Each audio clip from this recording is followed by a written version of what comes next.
What is going on, guys? In today's video I will show you the top 3 best monk builds in Path of Exile 2 0.3 update. So in this guide I will give you a quick overview of each setup, then I will explain what skill gems and upgrades should you focus on, then as well we'll see what is the best gear and how to get it, and then finally we will go over the passive skill tree, the stats, the skill rotations, and even what Atlas passive should you use, so we would be able to get the highest damage possible and much more. And remember, if you want to try any of these builds out, then check my links in the description. And before we continue, thanks to U4GM. They are a pro website that provides POE2 services like cheap currency, then even to trade all types of quality items and gems and much more. They have also more than 20,000 positive comments on Trustpilot, and this website is really worth a try. So make sure to use my discount code KATE for extra 6% off. This build is brand new in 0.3 update, and I promise you it's everything that you ever wanted if you've dreamed about playing a pure martial artist build. So, no clunky weapon swaps, no chasing expensive uniques every 5 levels, and no stressing about the perfect 6-length staff. With this build, your fists are your weapons, and thanks to the hollow palm, those arms will hit like a truck. Now let's be upfront, the core of your gameplay revolves around the Storm Wave and the Upheal, or insane map clearing, while Tempest Flurry and the Tempest build will shred bosses and rares with precision combo damage. One thing to note here is that the exact unarmed scaling in POE2 is still being tested, but even if the run numbers change slightly, the mechanic itself is already crazy strong. I love this build because it solves one of the biggest problems for most players, which is the gear dependency. With the hollow palm, you don't need to farm a weapon or even spend much currency. The keystone scales directly off your attributes, your gem levels, and your defenses. That means every upgrade you pick up will automatically feed your fists more damage. It's cheap, it's efficient, and it's fast. Then second, the setup plays exactly how you want a monk to feel. You're not standing in the back just shooting arrows or waiting for the cooldowns, so you will be constantly moving. And overall, this build clears like lightning fast mapper with huge AoV from the Storm of Wave, but it also has that controlled single target rotations that you need for the big bosses. If you want speed, power, and a no weapon build, then you should try this one out. So let's take a look at the skill gems, because this is where the hollow palm monk will really shine. The entire identity of this setup is built around the lightning fast unarmed attacks. That means we are blending rapid melee strikes with spell like elemental procs. Your bread and butter here is the Tempest Flurry. This is your main combo skill, the one that you will be constantly using into the enemies. To really push its damage, you will link it with the rapid attacks, lightning attunement, and the elemental armament. Then second, we got the Storm of Wave, which is your secondary offensive skill. It gives you a massive AoV nuke that clears screens in seconds, while also boosting your critical potential. Now, we need a way to keep charges flowing and the momentum rolling, and that's where the lingering illusion comes in. Paired with the charge profusion, every time you dodge roll, you drop an illusion, and when enemies hit you, you will gain charges. More rolls mean more charges, and those charges are the engine that powers our next skill, the Charge Staff. This skill in exchange will apply shock and innervate by keeping enemies vulnerable to the lightning damage while giving you a steady stream of offensive buffs. It's a perfect loop, so dodge, drop illusions, gain charges, and fuel even more damage. Then for auras, this build takes things to the next level with the Herald of Thunder and with the Herald of Ash. The Herald of Thunder is linked with the Electrocute and the Lightning Attunement, and it basically blankets the entire map with the chain lightnings whenever you get a kill. It's the core reason of why mapping feels so smooth. On top of that, the Herald of Ash will provide hybrid scaling, so crits and overkills will trigger fire burn explosions that amplify clear and even stack on the boss damage. Together, these two heralds will create fireworks of chained explosions every time that you attack. And finally, we've got the Tempest Belt. Think of this as a flexible slot. Sometimes it's an AoV option for spreading more coverage, or sometimes it's your single target combo tool against bosses. So in short, it synergizes beautifully with our Flurry. Next up, let's move over to the passive tree, because this is where we take the hollow palm idea and crank it to the max. The general idea is simple. We are investing in dexterity and the energy shield nodes, while stacking attributes that the hollow palm converts directly into the raw offensive power, while on top of it also picking up hybrid defenses to keep us alive. Early on, you're focusing on survival and consistency, so pick up dexterity, life, and evasion so that you can push through the acts without issues. Don't worry about the crit too early, as it's a trap. You only want to start speccing into serious crit clusters like Momentum of Truth, or the hard stopping once you're at level 50 or higher, because that's the point where your base damage, attack speed, and weaponless scaling will really justify the the crit investment. Defensively, the tree makes you tanky in a clever way, so we're investing into a hybrid evasion and energy shield, and Hollow Palm turns those defensive stats into offensive bonuses. Evasion translates into faster attack speed. Energy shield turns into the crit chance, so you're literally scaling your damage every time you upgrade your gear. On top of that, the life clusters are scattered along the path to keep you stable during the campaign, and masteries will help around the resistances. Offensively, we lean into the rapid unarmed attacks with devastating crits, and we can achieve this by mainly investing into dexterity nodes, because high dexterity not only feeds your accuracy and evasion, but also synergizes perfectly with the Hollow Palm scaling. Alright, now let's go over to the gear, because while the Hollow Palm does not require a weapon, you still need a strong foundation to scale. The golden rule here is simple. Always cap your elemental resistances at 75%, so fire, cold and lightning all need to be maxed. That's the step 1 before you can think about anything else. Then for the main slots, you're aiming for max life, energy shield and any type of regen. The most optimized pieces that I like is for the helmet, the Vermeil circlet, then for body, the Val robe, then the belt, the Rawhide belt, then for boots, the Bound boot, and for the gloves, the hunting. Then on top of it, get accessories like the Topaz ring, a ruby ring and a stellar amulet. These will give you elemental resistances, life, energy shield, and most importantly, the attribute scaling. Attributes are crucial because the Hollow Palm directly converts them into damage. Ideally, you want your amulet rolled with a high life, high energy shield, and all resistances capped, and as much as flat attributes as possible. Remember, every point of dexterity and energy shield is damage. Every point of life and evasion and survivability also scales into the damage. So gearing feels extremely rewarding. You're never wasting stats on defenses because Hollow Palm turns them into offenses too. This is what makes the build cheap and effective as a league starter. You don't need a big DPS weapon. You just need solid rares with life, resistances and attributes. And as you push into the red maps, start upgrading your defenses with a higher bases, but always prioritize attributes because they feed everything else. And now finally, let's see how to actually play this build. Honestly, this is one of the most satisfying gameplay rotations in Path of Exile 2. In the campaign, you level with a bow and a lightning rod until about level 22. It's smooth, it's fast, and it carries you through the early content without any issues. At level 23, you pick up the Hollow Palm notable and swap to the unarmed combat, and this is where the build transforms. From this point and onwards, your mapping rotation is simple but powerful. Roll into a pack, then drop the Storm Wave to wipe the screen, and weave in upfill for the extra damage spread. And let the Herald of Thunder and Herald of Ash explode everything around you. But perhaps if you need more charges, then dodge roll to drop illusions, and let the enemies fuel your charged staff. If you do this combo perfectly, then packs will just evaporate. Against bosses, the things will shift into a more precise rhythm, so you lead with the Tempest Flurry, then stacking rapid crits and shocks, then drop the Tempest Belt for a devastating combo finisher, then keep your charges flowing with illusions. Maintain Herald uptime and stack the Storm Wave hits on top for massive burst windows. But perhaps if the Flurry plus the Bell combo feels uncomfortable, then you can absolutely just stick with the Storm Wave as your main bossing tool until you're more comfortable. So as you can see, our rotation and the build is fun, fast and new player friendly.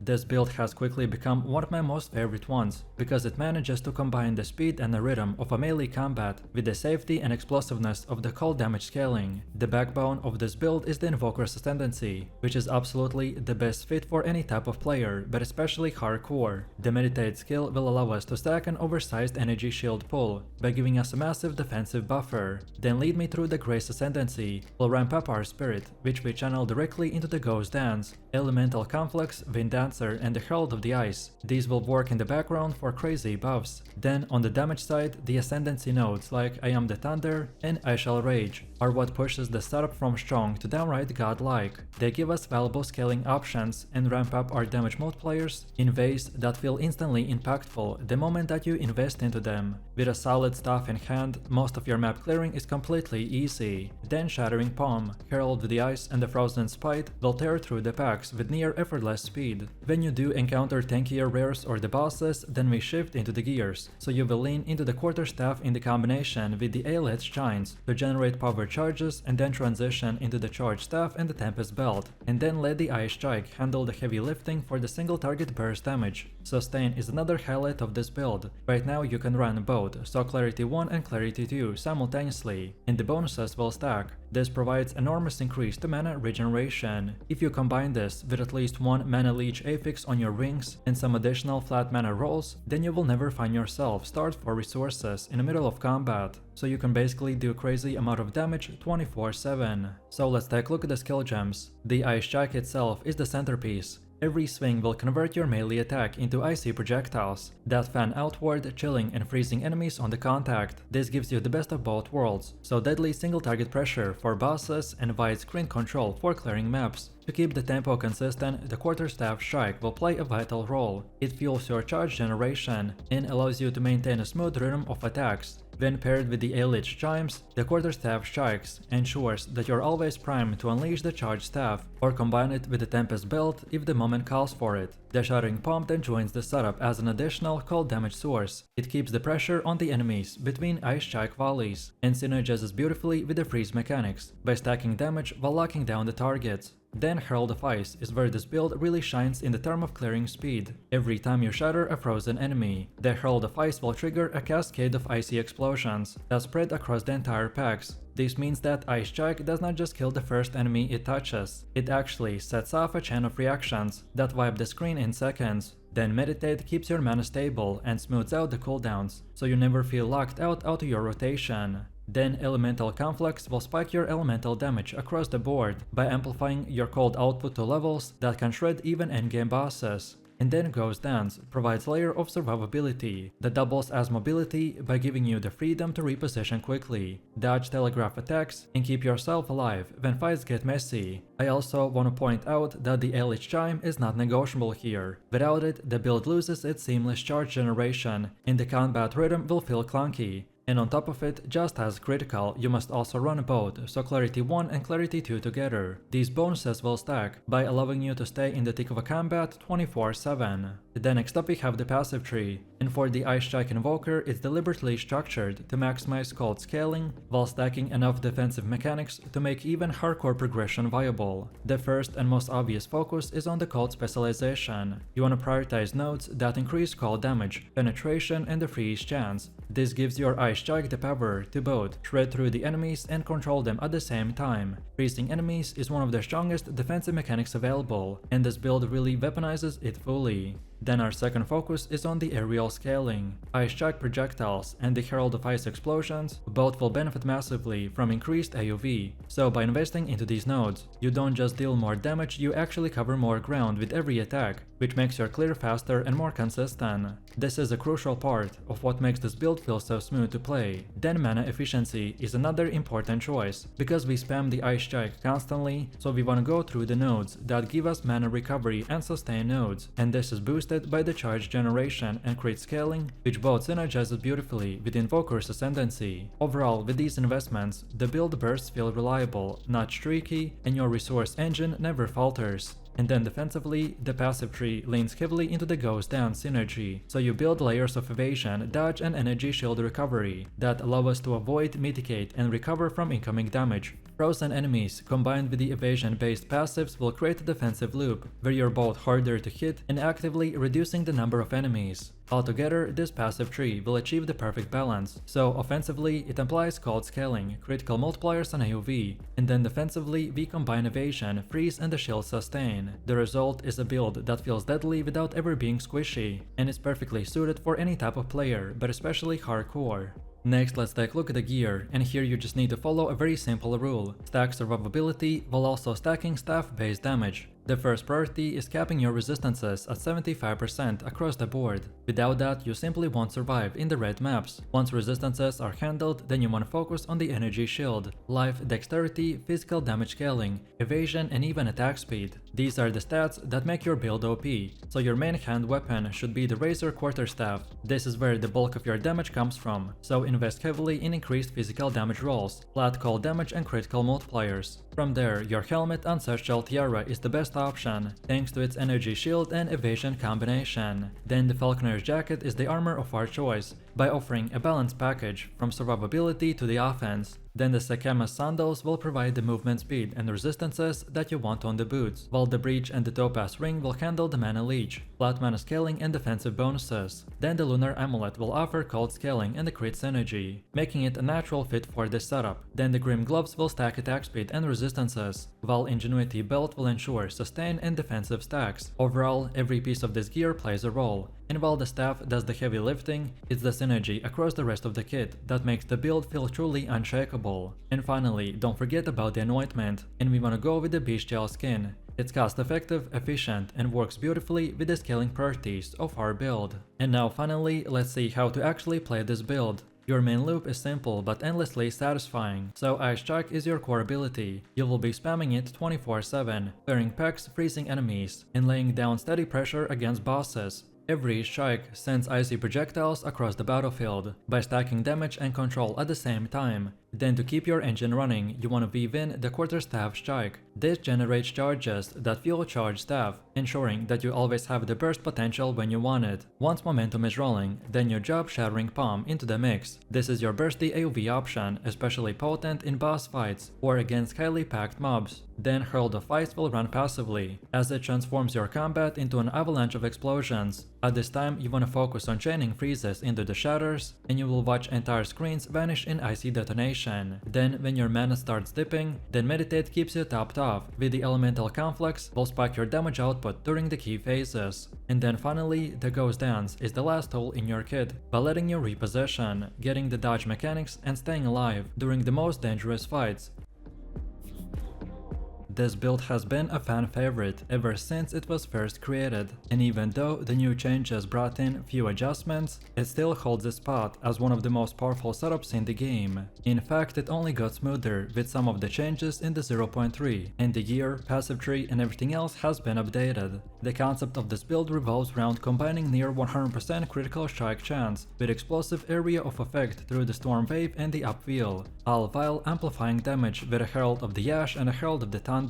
What you get is absolutely devastating clear speed that rivals even the best ranged builds, but in the melee form. Then for bossing, the Flicker Strike becomes your weapon of choice, and enhanced further by the Infernal Cry for the burst damage. With this combination, even the pinnacle bosses on tier 4 maps can be one-tapped. The beauty of this build is that it avoids the classic inconsistency of the Flicker Strike while mapping, so instead we can rely on the more stable Storm of Wave for the clear, and saving Flicker Strike for the moments that matter most, between Energy Shield recharge, instant flask recovery, and the chaos and damage over time immunity, and even multiple defensive mechanics layered on the top. Our sustain feels incredibly smooth, so in short you get everything you could possibly want: explosive clearing power, unmatched boss damage, consistent sustain, and a character that can survive the hardest content. So let's start with the core of our build, which is the active skill setup. For general mapping, the Storm Wave combined with the Upwheel and the Pinpoint Critical will deliver the bulk of your AoV damage. This ensures that you're moving down the packs at a high speed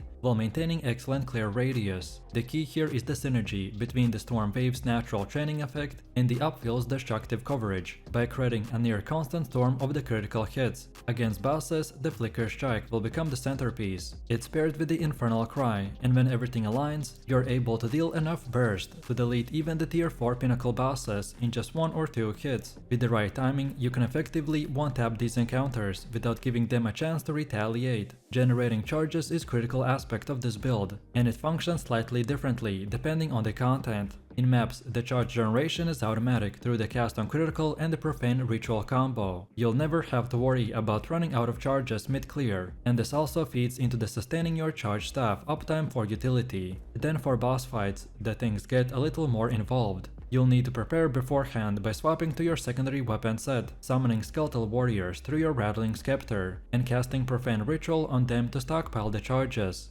After reaching maximum stacks, usually 6 or 7, you will use the charge staff to top yourself off again right before initiating the fight. Then you can open with the Flicker Strike and watch the boss health bar disappear. For improving clear speed, the Herald of Ash and Herald of Thunder will add immense value. The Herald of Ash will cast overkill damage to ignite surrounding enemies, while the Herald of Thunder will chain bolts across the battlefield whenever you shotgun kill. Together, these will create a satisfying chain reaction that amplifies your natural damage and the speed. And to round this out, the Sacrifice skill is used for charge generation, while Profane Ritual synergizes with both the cast on crit and the boss preparation. Now let's talk about the passive tree, because this is what really transforms the build. Our setup is specifically made to push critical strikes as high as possible. Almost every notable related to the crit chance and the crit multiplier in our path is worth taking, and the build naturally invests heavily into them. You want to prioritize critical strike chance nodes over the damage nodes, if you're not capped yet, and consistency is more important than the big numbers in this case. Once your crit chance is secured, then multiplier nodes will become the key, by scaling your damage further. Then Jevels play a huge part here. You'll want multiple Jevels with critical strike chance as well as 2% mana recovery on the kill.